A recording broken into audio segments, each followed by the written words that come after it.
ರಾಜ್ಯದಲ್ಲಿ heart attack ಪ್ರಕರಣಗಳ ಸಂಖ್ಯೆ ಮತ್ತಷ್ಟು ಏರಿಕೆ ಆಗ್ತಾ ಇದೆ. ಅದರಲ್ಲೂ ಕೂಡ ಹದಿಹರಿಯದವರೇ ಈ ಹಾರ್ಟ್ ಅಟ್ಯಾಕಿಗೆ ಬಲಿಯಾಗ್ತಾ ಇದ್ದಾರೆ. ಹುಡುಗ ಹೃದಯಾಘಾತಕ್ಕೆ 26 ವರ್ಷದ ಯುವತಿ ಬಲಿಯಾಗಿದ್ದಾರೆ. ಕೊಪ್ಪಳದ ಶಿವಗಂಗಾ ಲೇಔಟ್ನ ನಿವಾಸಿ ಮಂಜುಳಾ ಸಾವನ್ನಪ್ಪಿರುವಂತಹ ಯುವತಿ ಲೋ ಬಿಪಿ ಆಗಿದೆ. ಆಸ್ಪತ್ರೆಗೆ ಸಾಗಿಸುವ ಮಾರ್ಗ ಮಧ್ಯೆಯೇ ಸಾವನ್ನಪ್ಪಿಟ್ಟಿದ್ದಾರೆ. ಹಾರ್ಟ್ ಅಟ್ಯಾಕ್ ಅನ್ನು ಖಚಿತಪಡಿಸಿದ್ದಾರೆ ಖಾಸಗಿ ಆಸ್ಪತ್ರೆಯ ವೈದ್ಯರು. ಬೆಂಗಳೂರಿನಲ್ಲಿ ಕೆಲಸ ಬಿಟ್ಟು ಊರಿಗೆ ಹೋಗಿರ್ತಾರೆ ಯುವತಿ. ಈ ಸಂದರ್ಭದಲ್ಲಿ ಲೋ ಬಿ ಪಿ ಆಗಿಬಿಡುತ್ತೆ, ಕುಸಿದು ಬೀಳ್ತಾರೆ.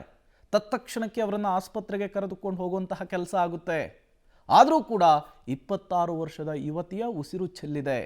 ಬೆಂಗಳೂರಿನಲ್ಲಿ ಕೆಲಸ ಮಾಡ್ತಾ ಇದ್ದಂತಹ ಯುವತಿ ಕೆಲಸ ಬಿಟ್ಟು ಕೊಪ್ಪಳಕ್ಕೆ ಹೋಗಿರ್ತಾಳೆ. ಈ ಸಂದರ್ಭದಲ್ಲಿ ಲೋ ಬಿ ಪಿ ಆಗಿ ಕುಸಿದು ಬಿದ್ದಂತಹ ಯುವತಿ ಮೇಲೆದ್ದೇ ಇಲ್ಲ, ಸಾವನ್ನಪ್ಪಿದ್ದಾರೆ ಅನ್ನೋದು ಗೊತ್ತಾಗ್ತಾ ಇದೆ.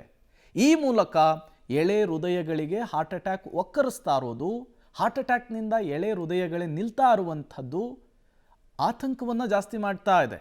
ಈಗಾಗಲೇ ತಜ್ಞರ ಸಮಿತಿ ಅಧ್ಯಯನವನ್ನು ನಡೆಸಿ ವರದಿಯನ್ನು ಸಬ್ಮಿಟ್ ಮಾಡುವಂತಹ ಕೆಲಸ ಆಯಿತು. ಲೈಫ್ ಸ್ಟೈಲು, ಸ್ಟ್ರೆಸ್ಸು, ನಾನಾ ರೀತಿಯ ಕಾರಣಗಳನ್ನು ಹೇಳಿದರು. ಆದರೂ ಕೂಡ ಈ ಹಾರ್ಟ್ ಅಟ್ಯಾಕ್ನ ಮರಣ ಮೃದಂಗ ಅನ್ನೋದು ರಾಜ್ಯದಲ್ಲಿ ನಿಲ್ಲೋ ಹಂಗೆ ಕಾಣಿಸ್ತಾ ಇಲ್ಲ. ಪ್ರತಿನಿತ್ಯವೂ ಕೂಡ ಒಬ್ಬರಲ್ಲ ಒಬ್ಬರು, ಅದರಲ್ಲೂ ಕೂಡ ಯೂತ್ಸೇ ಈ ಹಾರ್ಟ್ ಅಟ್ಯಾಕಿಗೆ ಬಲಿಯಾಗ್ತಾ ಇದ್ದಾರೆ.